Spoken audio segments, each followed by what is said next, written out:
Salut tout le monde. Ça va les gars? De retour sur la chaîne, je sais, je suis grave actif en ce moment. On est avec Paolo encore. Bonjour. On est en train de remettre de l'essence avant de se barrer. Du coup, vous allez sûrement voir un lac et une petite rivière. Regardez-moi ça. Il est là, il est concentré, il sort de chez le coiffeur, coupe toute fraîche.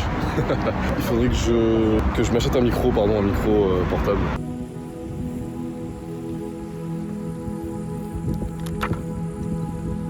Voilà.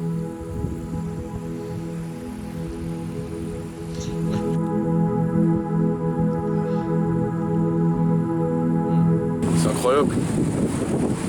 Vous avez déjà vu une telle jolie chose autre part que dans la nature? Il n'y a pas. Ça n'existe pas. Wow, c'est magnifique.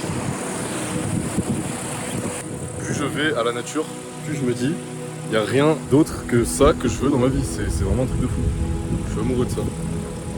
C'est super bien. Enfin, après, quand je parle de nature, non, en vrai, c'est plus juste des beaux endroits, genre des beaux paysages, parce qu'il n'y a pas que la montagne et que la forêt qui sont beaux. C'est quand même super. Je me dis, impossible que je vive dans un autre endroit qu'un truc comme ça. Ça serait plus vieux. J'aurais la maison. Ah ouais, il y a chalet direct. Obligé chalet, obligé. Bon allez, là on a du saucisson de taureau les gars, taureau porc. Il est délicieux, genre vraiment. C'est un truc de fou. J'ai jamais mangé un saucisson aussi bon de ma vie. Mais clairement, il est trop bon. Et là, lui, il régale aussi. Ouais voilà, fromage aux herbes de Provence, enfin fromage de chèvre. Et là on a des chèvres secs tout simplement. Wow. Oh putain, il est tellement bon le saucisson mec. Ouais. C'est vraiment une dinguerie. Allez, le petit fromage. Le voyage les mecs. Ah. Du coup, Prenez, vous montez. Vous montez la petite botte là, avec les sympas. Vous allez dans la crevasse. Dans la crevasse, on tombe sur un lac plus haut, avec une fontaine. ok. On a le mur des aliens vers là-bas. Bref, on a un côté là-bas, pleine vue sur les montagnes. Et l'autre côté, en fait, où c'est un gros ravin avec un gros éboulis. Un peu comme en face, mais que du minerai. On marche sur des cailloux comme ça tout le long. Style un peu comme ça. Voilà. Et en moins dénivelé. Et en gros, là-haut, on arrive sur un petit col, on monte une petite crête et on arrive au Grand Capelé. Grand Capelé qui est au-dessus des nuages là-haut. Encore derrière, plus haut. Voilà, c'est vraiment très haut, c'est à 2900. 2900 et quelques. Bref, en gros, il y a 1400 de dénivelé. Énorme. Bon allez, on va se régaler maintenant.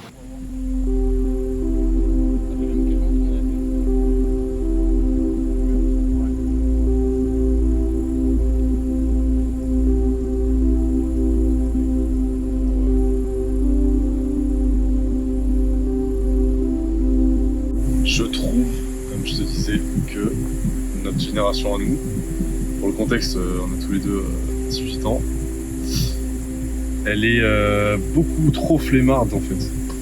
Alors que j'ai l'impression, après j'ai pas encore confirmé ça avec autant d'expérience qu'il le faudrait, mais je trouve qu'il y a quand même l'air au moins d'avoir tout ce qu'il nous faut, enfin on a l'air d'avoir tout ce qu'il nous faut pour pouvoir évoluer dans n'importe quel, enfin peu importe le domaine dans lequel on aime en fait, dans lequel on veut exceller, dans lequel on veut évoluer. Je trouve que le taux de flemmardise est beaucoup trop haut par rapport au taux d'opportunité, parce qu'on a un espèce de blocage mental. Il y a tellement de possibilités et de direction à prendre. Ouais. En fait, de nos jours, on peut devenir ce qu'on veut devenir. Ouais. On a tellement d'outils, tellement pratiques comme Internet, comme les IA et tout ça. Ouais. Demain, je vais être chercheur en archéologie, j'ai pas besoin de faire d'études. Ouais. Je lance Internet, je mets 3 ans dedans, et en fait, je refais 3 ans d'études parce que sur Internet, on a toutes les informations. Ouais, Qu'elles soient vraies ou qu'elles soient fausses, dans tous les cas, on a toutes les informations. et tout qui est là. On aura du faux et du vrai. Après, c'est à nous d'avoir notre esprit critique et de chercher comme il faut. Mais effectivement, notre génération, elle est très non-risque. Tu sais, on sort pas de notre zone de confort, on évite un maximum de se faire chier et de s'emmerder. On cherche la facilité H24. Et en fait, dans nos mains, on a des mini-ordinateurs qui pourraient nous amener à faire des choses grandioses que quasiment personne n'exploite. Et c'est assez complexe quand même, c'est assez triste. C'est pour ça que faut changer ça quoi. Faut que les gens ils se réveillent un petit peu et qu'ils sachent l'opportunité qu'ils ont, qu'ils puissent savoir un peu le degré de... Je sais pas trop comment t'expliquer ça. En fait, c'est surprenant en voyant comme tu as dit toi, c'est la peur un peu de passer à l'action. En fait, je pense que c'est inversement proportionnel. Genre, on a tellement d'informations à la fois et de d'outils différents, de manières de faire différentes et tout, que c'est quelque part une telle liberté qu'on perd foi en ce qui est classique, genre le chemin classique, on se dit bah faut aller à l'école pour gagner. Et on a tellement de possibilités que c'est un peu compliqué de s'y retrouver dedans. Ce qui fait que les gens sont un peu inspirés et tout, mais en fait ils passent jamais à l'action parce que justement ceux qui réussissent à créer du contenu et ceux qui relayent ces informations et tout, c'est eux qui font vraiment les choses, alors que t'as l'impression dans ta tête quand tu regardes des TikTok et des trucs motivants et tout, que t'es productif alors que non, pas du tout. Ce qu'il faut faire c'est vraiment l'action. Complètement. Et justement, ce que tu disais, c'est qu'il y a tellement en fait, d'ouverture de possibilités et de façons de faire qu'on ne sait pas par où commencer, on ne sait pas par où démarrer, on ne sait pas comment faire, on ne sait pas comment s'engager, on ne sait pas quelle est la première étape, la première action à faire pour avancer dans notre projet. Ouais. C'est tellement compliqué, surtout que tout le monde donne son avis sur tout. Tout le monde, même si on parle pas d'experts sur internet, tu dis un truc, tu as de suite des commentaires qui te contredisent. Tu as tellement d'opinions et d'avis différents que tu essaies d'écouter un peu tout le monde. Parce que tu dis peut-être que je vais faire de la merde, peut-être que j'y connais rien, donc j'écoute les autres, mais les autres sont comme toi au final, et en fait ça t'avance pas quoi. Ouais. C'est comme si tu disais, t'as un loup qui voit 2 moutons, et il y a le berger qui est là, et en fait le loup il s'avance pour bouffer les moutons et ils y arrivent, parce que le berger jamais il battra à main nue un loup, tu vois. Ouais, c'est sûr. La comparaison est complexe, mais... on est dans le contexte voilà, on est dans le contexte, dans la montagne. C'est vrai. J'ai trouvé des trucs en rapport, mais voilà, c'est... Si on est bridé par les autres et qu'on se débride pas de nous-mêmes, personne ne fait notre place. Voilà, bah, justement, c'est tout ce titre, le titre de cette vidéo, vraiment. Le fait de se débrider, c'est juste voir plus loin que ce que les autres veulent te donner comme limite. Genre ils te disent, enfin on te dit, même t'entends ça comme ça, mais c'est même pas forcément de leur faute, c'est involontaire que tout le monde te dise. Quand quelqu'un essaie de faire quelque chose de différent, de mieux, essaie d'évoluer, il y a tous les autres autour qui vont dire ah non mais c'est pas possible, parce que eux ils s'en croient pas du tout capables, donc ils vont te dire bah oui mais vu que t'es comme moi, t'es mon égal, c'est un truc, j'ai l'impression que c'est un truc un peu naturel de l'homme, frustré, c'est de dire à quelqu'un qui essaie de faire mieux qu'il y arrivera pas, parce que tu penses qu'il y arrivera pas, sauf que c'est que dans le mental, le fait de se débrider et de se dépasser. Et travailler cette compétence de savoir se débrider, ça passe par le fait de se dépasser soi-même, par exemple physiquement avec du sport. Et c'est juste le fait de s'habituer à se débrider. J'aime bien ce mot, vraiment ça va bien. Le fait de s'habituer à se dépasser, donc, par exemple une des voies principales, c'est de se dépasser physiquement, parce que c'est le truc le plus facile auquel on a accès. Genre faire du sport, je peux en faire là, par terre, là, en 2 secondes je le fais. Je décide de faire 500 pompes, je vais vraiment rentrer dans un état mental où je me dis il faut que je me dépasse, parce que pour arriver à faire ces 500 pompes, si je m'arrête à la première douleur, comme toi tu t'arrêtes de réfléchir plus loin que ce que tu penses quand tu vois quelqu'un qui te dit que ça va pas, si je m'arrête à la première douleur, jamais j'arrive à l'objectif, alors que physiquement j'en suis capable. Carrément. Alors c'est très dommage que plus on a d'opportunités et d'infos, moins on va faire. Et moins on sait faire surtout. Et moins on sait faire, ouais, c'est vrai. Moi, honnêtement, je suis très mauvais avec un téléphone, et même un ordinateur, ouais. La seule chose que je sais savoir faire, c'est installer Minecraft, tu vois. Je suis pas capable de ouvrir un fichier Word et de créer tout un programme d'entraînement. Alors je vais le faire à ma connaissance, mais ça sera mal fait. Ouais. Il y aura toujours des trucs qui vont pas. Donc bien sûr, ça se travaille, logique. Mais ce que je veux dire, c'est que on est dans une génération dans les écrans, dans les téléphones, depuis tout petit. Ouais. Donc on est censé être maître de ça, et au final, pas du tout. Il y en a beaucoup qui savent pas utiliser un écran. On est complètement dépassé par ça. Même. Ah oui, on est dépassé alors que c'est notre génération. Voilà, tu dis ça à un jeune moyen de notre âge. Il va dire non, c'est pas vrai, on maîtrise les téléphones, enfin on sait les utiliser, mais en fait le seul truc qu'il fait c'est scroller. Donc, voilà. Tout le monde sait faire comme ça avec son doigt, enfin c'est pas compliqué. Tout le monde sait créer un compte Apple, tout le monde sait créer un compte Google, Microsoft, tout ça. C'est clair. Le mot de passe, on invente un mot de passe, on le garde, c'est pas compliqué. Ce qui est compliqué, c'est de créer des choses avec des sites, de faire du montage vidéo, de faire de la retouche photo. Ça, faut avoir la créativité, l'inspiration et surtout le savoir-faire, trouver les bons sites, trouver la bonne façon de faire, enfin, savoir utiliser les outils. Et l'avantage et le problème en même temps, c'est que sur Internet, tu as accès à tout ce qu'il te faut pour savoir comment faire. C'est juste que savoir utiliser Internet et l'utiliser tout court, c'est tellement différent. C'est clair. savoir bien l'utiliser. C'est un peu comme les IA, je trouve. Je sais pas si tu t'es vraiment penché carrément. dessus, mais Ah oui, carrément. si tu sais utiliser l'IA, tu travailles tellement plus vite, alors que si tu l'utilises pour faire comme tes recherches Google, oui, ok, c'est bien, mais Surtout que l'IA, en fait, c'est comme si tu posais une vraie question. Tu poses pas une question à Google. Ouais. Tu poses une vraie question à un homme. ouais, C'est le but d'une intelligence artificielle. C'est une intelligence artificielle. Il y a une intelligence derrière. Donc tu peux lui parler dans ta langue naturelle, pas obligé de trouver des mots-clés. Même tu lui parles qu'en mots-clés, ça passe. Il faut savoir lui poser les bonnes questions pour avoir ta bonne réponse, en fait, que tu veux, que tu cherches. Et ça c'est fait vrai. qu'amplifier tes prouesses et ta productivité, en fait. là, voilà, il y a ce côté-là de l'IA, c'est que ça. Putain, il y a des fourmis énormes ici, mec. C'est que ça augmente ta productivité. Ça peut, en tout cas. Mais en même temps, là, ce dont je parlais, c'est que la flemme, elle est omniprésente partout. Bah, mec, les IA, ça va faire le même effet. Parce que les gens, ils vont plus travailler par eux-mêmes, ils vont juste, on leur donne un travail à faire ou juste ils ont quelque chose à faire. Ils vont tout foutre dans l'IA et placer absolument tous leurs espoirs. Sauf que c'est pas cette approche-là qu'il faut avoir, c'est un outil qui va t'aider, mais il faut quand même que la réflexion elle vienne de toi. Parce que Exactement, tu donnes un sens à ton travail oui, et lui te fournit le guide. exactement, si tu travailles pas toi-même avec ton cerveau, tu vas nulle part. C'est sûr. Tout le monde peut faire ce que tu fais. C'est ça la seule différence, c'est que chacun son cerveau, chacun sa manière de faire et tout. Bah, si tout le monde se regroupe autour d'un même cerveau qui est l'IA, bah, finalement tout le monde va faire la même chose. Alors que si tu sais utiliser et combiner les deux, non, c'est différent. Et du coup, pourquoi est-ce qu'on est à la montagne là, alors qu'on est censé faire, on est censé travailler?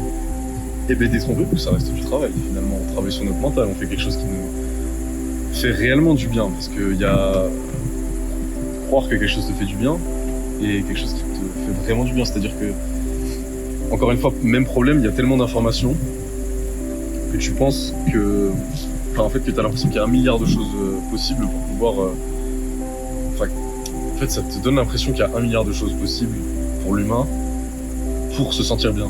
Alors qu'en fait, qu'est-ce que tu recherches au final? C'est la paix. Et je pense que la poursuite de la paix, c'est juste apprécier la route de la poursuite vers la paix. C'est ce que j'appellerais bonheur. Mais il y en a beaucoup qui disent ça. Il y en a beaucoup qui disent le bonheur, c'est pas l'arrivée, c'est le chemin. Bah, en vrai, je comprends. Hein. Je comprends parce que finalement, l'arrivée, tu peux pas y arriver au bonheur. Ouais. Le bonheur, tu le ressens quand tu le cherches, quand tu le poursuis, on va dire, c'est ça. Je prends l'exemple de ça parce que c'est le plus connu et que c'est ce qui a inspiré le plus de jeunes en génération. Je pense que ça a été le film le plus, le documentaire le plus incroyable. Kaizen, voilà, il le dit dedans, hein, il dit clairement, hein, le meilleur c'est pas l'arrivée, le meilleur c'est le chemin. Je sais pas si c'est exactement ces mots-là, mais c'est non, mais c'est complètement ça. Et après, faut pas aller chercher plus loin, c'est ton chemin qui va faire de toi qui tu es. Donc c'est toi qui vas faire tes choix et ça va définir qui tu es en fait. C'est totalement réel. C'est vrai. Comme on disait tout à l'heure, on est beaucoup dans notre zone de confort, on ne peut pas bouger de là, mais en fait, ça a démarré depuis notre génération à nous, parce que celle de nos grands-parents, ils ont connu la guerre, forcément, ils sont sortis de leur confort. Et ceux de nos parents, en fait, ils ont une enfance tellement incroyable avec le franc, ils ont connu des trucs de fou. Et eux, à l'époque, c'était pas aussi sophistiqué que nous, c'est-à-dire que pour apprendre à faire du vélo, on fallait monter sur le vélo et pédaler. Même s'ils savaient pas, ils tombaient, ils se relevaient, et ils recommençaient. Est-ce que c'est pas ça, au final, le dépassement de soi? Littéralement. Depuis petit, tu le fais en fait. C'est ça. Alors que nous, depuis petit, on a eu les 2 roues. C'est qu'on pouvait pas tomber. Ensuite, il a fallu retirer les roues, donc on évolue. Mais on n'évolue pas en se cassant la gueule et en rebondissant. C'est-à-dire que on évolue d'une façon où on est toujours sûr d'évoluer et sans se faire mal, sans prendre de risques. Ouais. Ce qui nous habitue maintenant à la moindre erreur, la moindre gifle qu'on se prend, on reste par terre et on se relève pas. En fait, on prend pas ça comme parce que la vie, c'est grave simple. En vrai, ça fonctionne grave simplement. Si tu souffres, c'est que tu es en train de t'améliorer. C'est juste le signe de ton corps qui te dit tu t'améliores. Bon, pas si tu souffres, d'accord, faut pas donner un exemple extrême, je sais que tout le monde aime bien faire ça, mais dans les commentaires, allez-y, faites-le si vous voulez. Mais bref, vous comprenez ce que je veux dire. Mais si tu souffres, par exemple, tu te prends une chute quand tu essaies d'apprendre à faire du vélo, tu vois, c'est un exemple enfantin, mais c'est pas grave.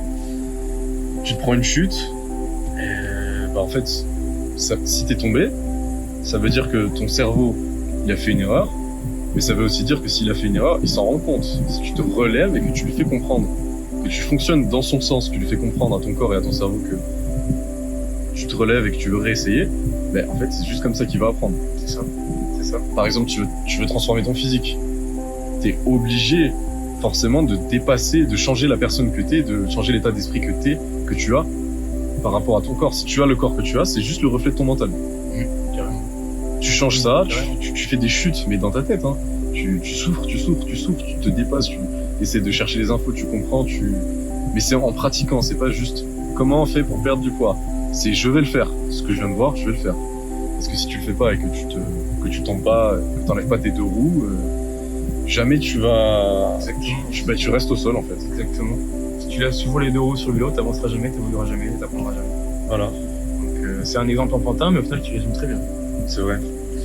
C'est vrai, en plus, c'est vraiment juste ça qu'il faut comprendre, c'est que si jamais tu souffres, ça veut dire que t'es en train de dépasser tes anciennes limites que tu vas redéfinir, donc tu te dépasses toi-même. Exactement. Donc, c'est pas parce que tu tombes que tu dois te relever. Le fait de tomber, ça devrait carrément même te motiver parce que ça te montre que t'es sur la bonne voie pour être encore mieux. Ça te donne l'opportunité de te relever, en fait, le fait de tomber. Et avoir l'opportunité de se relever et la saisir, ça veut dire s'améliorer. Point. Et ça, j'ai l'impression que tout ce qu'on a, c'est-à-dire les réseaux, enfin, toutes les infos qu'on a, toutes les habitudes qu'on prend, tout ce qu'on voit et qu'on n'agit pas, ça nous pousse à faire l'inverse de ça et à rester en bas, à rester dans notre confort. Mais ce confort-là, est-ce que là, quand t'es dans un endroit comme ça, tu le retrouves? Non, parce que ça, c'est la vraie vie. Certes, on prend du plaisir. Et tu prends du plaisir, voilà, mais prendre du plaisir dans le chemin, encore une fois. C'est... Bon là en fait, on n'est pas en train de faire quelque chose de compliqué, on est assis, enfin voilà. Mais je veux dire, dans un environnement comme ça, il y a des montagnes vraiment très hautes là, qu'il y a juste autour de nous. Ouais. Et jamais de la vie, t'as le confort que t'as en ville, en fait. Ah oui. Et en ville, j'ai pas envie d'utiliser le mot matrice parce que je trouve que c'est trop utilisé, ça m'énerve. Mais quand tu descends en ville et que t'as tous les conforts, c'est pas ça la vraie vie. C'est pas la vraie vie du tout. C'est la vie citadine, ok, c'est bien, mais vivre toute ta vie là-dedans, jamais tu peux essayer de t'élever au-dessus des autres et de créer, de produire, de t'améliorer. Si t'as un esprit d'entrepreneur, on va dire, si t'as envie de créer des choses, t'as envie d'aller plus loin que ce que t'es déjà, obligé, t'es obligé de littéralement te dépasser et rester dans les conforts, même si on prend l'habitude et que c'est agréable. Même moi je le dis, c'est forcément bien sûr. Mais faut savoir au moins savoir et comprendre que si tu restes là-dedans, en fait, jamais de la vie tu vas t'améliorer. Alors c'est agréable, c'est confortable, je suis d'accord. Maintenant, quand t'es sur le chemin, t'as commencé à dépasser, que t'as goûté à ce plaisir de dépasser tes limites, tu culpabilises, c'est déjà même ennuyant de rester dans le confort. Je suis 100% d'accord, 100% d'accord. Quand tu fais pas ce qui te donne cette espèce de dopamine, mais positive, hein. Cette adrénaline carrément. Si tu fais pas ça et que t'es là, t'es dans le confort, si tu t'habitues à cette adrénaline-là de t'améliorer, en fait, quand t'es dans le confort, tu te fais chier, t'aimes pas. C'est juste, t'essaies de le rester le moins possible. Et c'est pour ça que je dis, aimer le chemin, c'est vraiment plus important.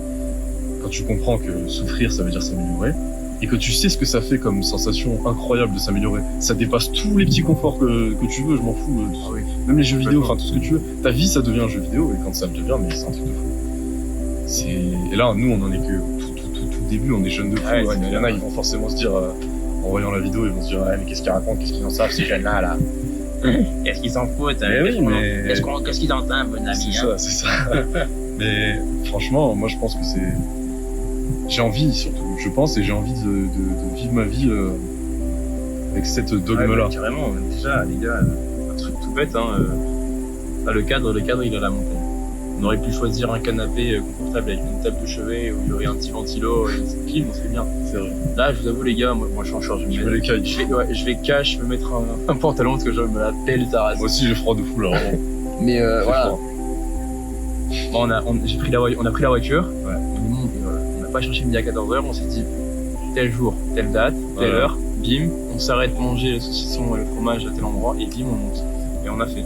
Et je pense que après ça c'est chacun sa vision du truc. T'as parlé de saucisson, de fromage et tout, tu vois, ça paraît tellement con et nul, mais savoir se résumer aux choses vraiment simples de la vie, c'est changer sa perception en fait de tout, carrément. Et c'est bien plus facile d'être content, dans le sens content, pas content, mais content c'est de te contenter de ce que t'as. Être content c'est dans le sens te satisfaire, enfin Non, pas te satisfaire, parce que te satisfaire, ça veut dire ne pas vouloir plus. Mais savoir apprécier, avoir peu, Carrément. tout simplement. On s'est mangé, c'est simple. Ce midi, les gars, on s'est mangé moitié de baguette avec du pain et de la mortadelle dedans. Et du fromage. Du fromage. À côté de ça, on avait un saucisson, les gars, porc, taureau. Saucisson de taureau. Taureau, les mecs. Plus quelques fromages de chèvre et tout ça de brie. C'était génial. Et en fait, les gars, on a passé notre meilleur repas. Mais Pas besoin d'un burger frites, pas besoin d'une pizza, pas besoin d'un tacos.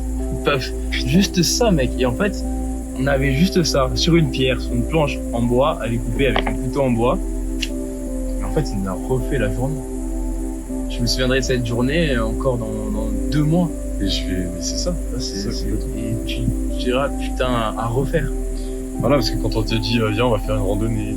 Même moi, quand j'étais petit, je pensais comme ça. Parce qu'en plus, j'étais gros avant, vous savez, normalement. Quand mes parents me disaient, viens, on va faire une randonnée, j'étais là, putain, je déteste ça. Pourquoi est-ce qu'on me demande d'aller faire ça alors que je peux rester chez moi, je joue à Minecraft et je mange des trucs, des quantités comme ça, de trucs sucrés. Et je regarde du porno le soir et je passe ma vie dessus. Ouais. Ah. Exactement. Parce qu'en fait, c'est la vraie vie. On essaie de te montrer. Et c'est con parce que les parents ils te disent tu verras, tu diras plus tard que j'avais raison et tout, sur certaines choses évidemment. Parce qu'ils ont quand même vécu avec un peu moins que nous en termes de confort. Ah ouais, après, carrément, voilà. carrément. Ils ont connu. J'ai parlé de ça avec un de mes oncles, on en parlait beaucoup, puis il y avait le front et tout ça. Eux à l'époque ils pouvaient jouer dans la rue parce que c'était pas dangereux, c'est-à-dire qu'en fait ils étaient dans une résidence, ils partaient toute la matinée jouer avec les copains, les voisins et tout ça, et à midi les mamans criaient du 5e étage pour appeler les enfants à table. Ouais. Et ils vont juste jouer au ballon sur la route, ils vont juste aller parler avec la grand-mère qui habite à côté, et eux ils vont passer leur meilleure enfance. Ouais. Ils ont eu les jeux de rôle, ils ont eu tous les jeux de société, les débuts, et en fait ils se faisaient des après-midi sociales. Et c'était fou. Et moi mes parents, ça mon oncle, donc le père de mon cousin, le frère de mon père, mais il regrette qu'on n'ait pas eu cette enfance-là. C'est sûr. Après, il faut comprendre que penser ça et tout, ça veut pas dire qu'on est vieux jeu du tout. C'est juste que les vieux cons, comme vous pourrez dire, ils ont juste compris, ils ont tout compris. Regardez, il y a même le soleil qui est d'accord avec nous, il vient nous voir. Ouais. Mais rien que d'apprécier le soleil qui vient comme ça, tant que tu goûtes pas à ça, tu peux pas comprendre la quantité de bonheur que tu peux avoir de paix, de bonheur que tu peux avoir en chassant justement cette amélioration personnelle. S'habituer, enfin tu peux pas t'habituer à l'inconfort, mais s'habituer à aller souvent dans l'inconfort, déjà ça rend la chose plus facile, mais par contre, le retour sur investissement il reste le même. Et comme je disais, donc c'est pas qu'ils sont vieux jeux, c'est juste qu'ils appréciaient les choses simples, parce qu'ils avaient pas les choses compliquées en soi. C'est ça. La guerre, c'était, ça c'est l'époque des grands-parents, arrière-grands-parents. Imaginez le quotidien pendant qu'il y a la guerre dans le pays, enfin voilà. Et juste une soupe chaude, en fait, ils ressentent autant de bonheur que toi tu ressens quand tu Mange un sushi. Mais je sais pas, voilà, après manger un sushi, c'est bien, il faut l'apprécier, bien sûr. Oui, mais C'est juste, et se compter de bien peu. mais c'est Et vraiment c'est ça. vrai. Et pourtant, c'est exactement, si tu veux, tu prends un bocal on va prendre un bocal de plaisir pour faire l'image. Eux, on leur donne une soupe alors que c'est le bordel dans le pays. Ils ont cette quantité-là. Toi, tu vas manger un sushi, t'as la même quantité, sauf que lui, il a juste mangé une soupe, enfin, tu vois. C'est pas vieux con, c'est juste apprécier les choses simples. Apprendre à faire ça, c'est vraiment, vraiment, vraiment important, je trouve, c'est clair. En ce moment, je m'en rends compte vraiment de plus en plus. Vraiment. Juste le fait de passer du temps avec des proches, avec des gens que t'aimes, réellement, hein, pas des faux amis, ça. On en parlera dans une vidéo, mais enfin, faut savoir aussi faire son entourage. C'est vrai qu'on peut faire une vidéo où on parle des fréquentations qui C'est t'amènent super important. de pouce, qui te tirent vers le haut. Très très important. Enfin, je vais juste me mettre un pantalon. Ouais, pas de soucis. Ah, j'ai le cul en feu avec ces pierres. Et donc ce que j'essayais de dire, oui, c'était rien que le fait de passer du temps avec tes proches, avec vraiment la famille que t'aimes. Quand je parle de la famille, c'est pas forcément la famille de sang. S'il faut tes parents, t'as une relation de merde avec eux, je comprends, ça arrive à beaucoup de gens et c'est pas de ta faute du tout. Faut savoir l'accepter et te faire ta propre famille. Donc, voilà. Famille que tu choisis est égale à quand même famille. Donc, savoir apprécier juste ça. Savoir, par exemple, je sais pas, t'es parti marcher pendant 3 heures, 4 heures, t'es mort, tu rentres chez toi, savoir apprécier juste le fait de prendre une douche. C'est normal de prendre une douche. Mais en fait, tu peux vraiment trouver du bonheur dans absolument tout. Et c'est vraiment une mentalité qui est super cool, je trouve. Et savoir coupler ça au fait de contrôler un peu ta manière de percevoir tes réactions. Enfin, en fait, non. Contrôler ta manière de réagir aux choses qui t'arrivent. Aux choses qui arrivent autour de toi, aux choses qui arrivent dans ta vie. Littéralement, ça s'appelle le stoïcisme, hein, on est d'accord. C'est vraiment ça, mais c'est super important. Il t'arrive quelque chose de mal, quelqu'un te dit quelque chose de mal. Pourquoi? Ça sert à quoi, en fait, de te laisser emporter par la haine et la colère? C'est complètement inutile. Et ça paraît un peu peace and love, le mec il se bat jamais, enfin je veux dire, par exemple le mec si sa copine lui dit, enfin si quelqu'un dit un truc à sa copine et tout, il va jamais rien faire, c'est un faible et tout. C'est littéralement l'inverse d'une mentalité de faible de penser comme ça. C'est juste aller au-delà Tu passes au-dessus de la colère pour rien, parce qu'en fait toutes les actions que tu fais quand t'es en colère, tu les regrettes après, et ça sert à rien. Et ouais, c'est ça. C'est une forme de dépassement de soi également. Parce que c'est très dur d'arriver à un truc comme ça. J'y suis pas. Tu te contrôles, le self-défense, les gars, c'est le plus compliqué. C'est le plus dur. Le fait de se contrôler soi-même, c'est super compliqué. Très très compliqué. Puis, je rebondis sur ça, parce que c'est vrai que c'est un gros sujet qui fait chier en fait. Parce que demain, je prends l'exemple, demain je suis avec ma copine et un mec il met une main au cul, forcément que je vais mettre une droite. C'est normal. Ça c'est de la défense. Donc ça, là-dessus on est d'accord. En revanche, si c'est autre chose, si c'est par exemple un mec qui mate ma copine et quoi quand je suis pas là ou même quand je suis là, tu vois, le mec je peux venir, je peux le porter. Je vais passer au-dessus et ça va être au contraire à ma copine de gérer le truc. Ça va être à elle de se gérer, parce que si tu gères toujours les situations que crée ta copine, même si c'est involontaire, bah là tu deviens faible et là tu deviens plus qu'un soumis au final. Parce que tu complètement à sa place et ça sert complètement à rien. Je pense qu'on a vraiment un énorme sujet à faire par rapport aux relations amoureuses et la manière de se comporter avec elle. Je suis carrément d'accord. Alors moi j'ai pas beaucoup, en soi aussi j'ai l'expérience parce que j'ai eu beaucoup de copines, oui. J'ai eu beaucoup d'histoires avec, mais sinon on est jeune encore. C'est sûr que c'est compliqué de notre vie, mais ce qui est bien c'est que nous on peut prendre l'exemple sur nos parents, parce qu'il y a beaucoup de divorces, nos parents sont encore ensemble. C'est vrai. Donc, en soi on a l'exemple devant nous. Et puis encore une fois, c'est grâce au dépassement de soi qu'ils en sont là, parce que il y a forcément des concessions à faire. Il y a des moments bas, des moments hauts. Savoir accepter que la personne ne va jamais être à 100% positive avec toi, qu'elle va jamais avoir son énergie à fond à chaque fois qu'elle est à côté de toi, qu'il y a des bas, enfin c'est normal en fait. Et bon bref, ça on en parlera dans une autre vidéo. Mais de toute manière, le dépassement de soi, toujours vouloir améliorer n'importe quel point, c'est l'obsession la plus saine à avoir possible. Et dans tous les aspects de la vie, c'est utile. Comme par exemple les relations amoureuses, évidemment. Comme par exemple le sport. Et juste pour la santé mentale, c'est la manière de penser la plus saine que tu puisses avoir. Parce que l'humain est fait pour... En fait, c'est pas pour rien que tu ressens ta dopamine dans ton cerveau, ton endorphine, ton adrénaline quand t'as fait quelque chose qui était compliqué. Carrément. C'est pour te féliciter. Mais oui, c'est le cerveau qui te dit waouh, super. C'est ça la récompense. Et tous les trucs modernes, on va dire, qui donnent cette impression à ton cerveau, ça reste une impression. C'est juste que quelqu'un a réussi à trouver un moyen de recréer cet effet de récompense, mais de le reproduire. C'est juste une imitation. C'est pas réellement ça. Carrément. Parce que à la base, si on ressent ces superbes choses, ces super sentiments, lorsqu'on a fait quelque chose de compliqué, c'est pour nous. Enfin, en fait, c'est à notre bonheur à nous, c'est pour nous dire ça, il faut que tu continues de le faire. Ça, c'est bien. Et c'est pour ça que les addictions après ça existe. C'est le même système. Sauf que tu peux ressentir la même chose que tu ressens quand tu t'adonnes à une de tes addictions, en faisant quelque chose de bon pour toi. T'as l'impression que le monde est complètement contre toi en fait. Parce que tu te dis ouais mais enfin t'aimes trop faire ça, tu veux changer, t'y arrives pas, tu te dis mais pourquoi tout le monde est contre moi? Tout le monde aime la sensation que tu ressens, c'est normal.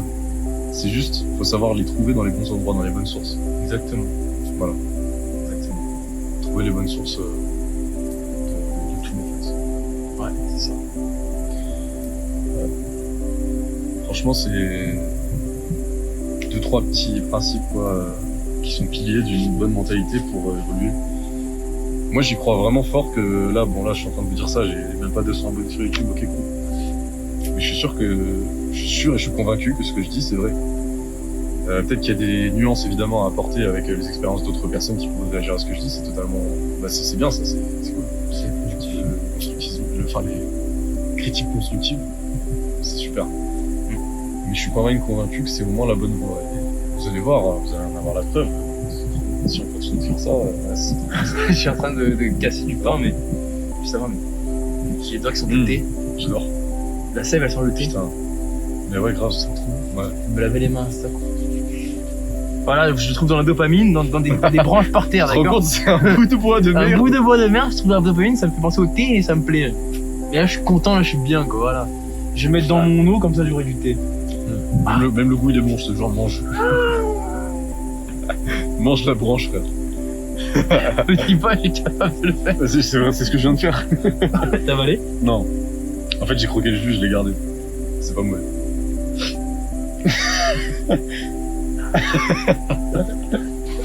Oh putain. Bon, je pense qu'on va arrêter le truc ici. Ouais. Petite discussion qui... S'il te plaît, donne-moi ton avis dans les commentaires. Dis-moi, mais de manière constructive, dis pas... genre vraiment, envoie, ouais, j'ai bien aimé parce que...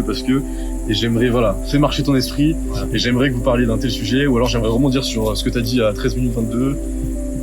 Faites ça, c'est super bien. Je pense qu'on peut finir par une conclusion finale. Faut commencer par changer ses habitudes.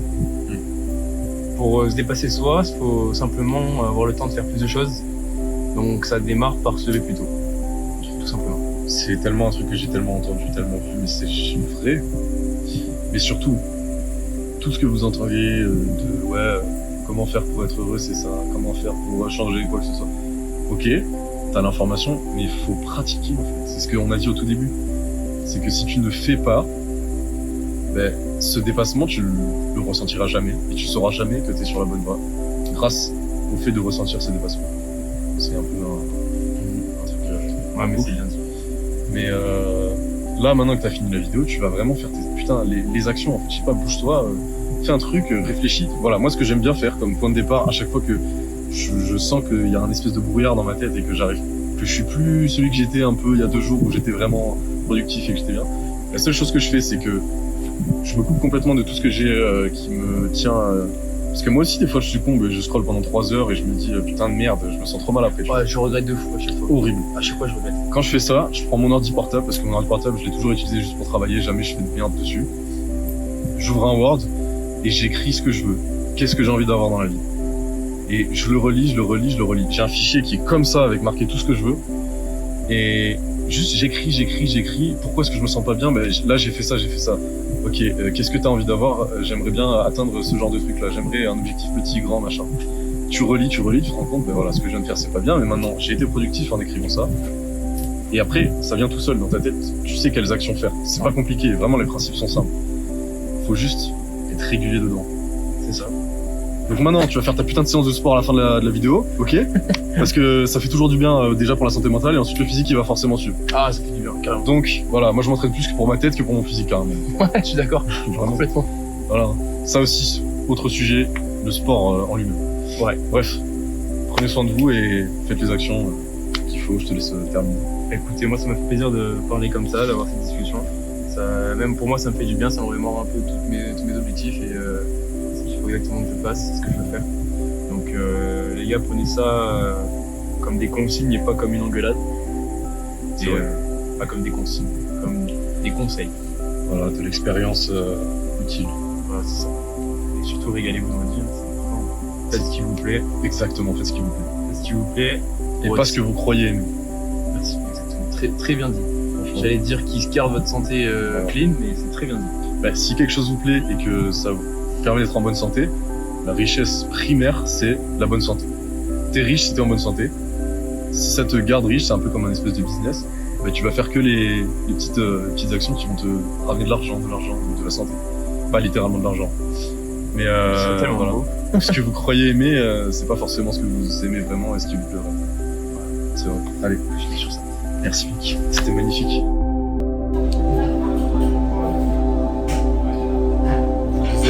Bon, j'allais dire apprécier les choses simples, mais un restaurant, c'est pas une chose simple, c'est quand même genre. Quand on peut se le permettre, il le faut. Les gars, voilà. On est crevés. Manger, c'est la vie, donc manger des choses saines et qui vous font plaisir quand même.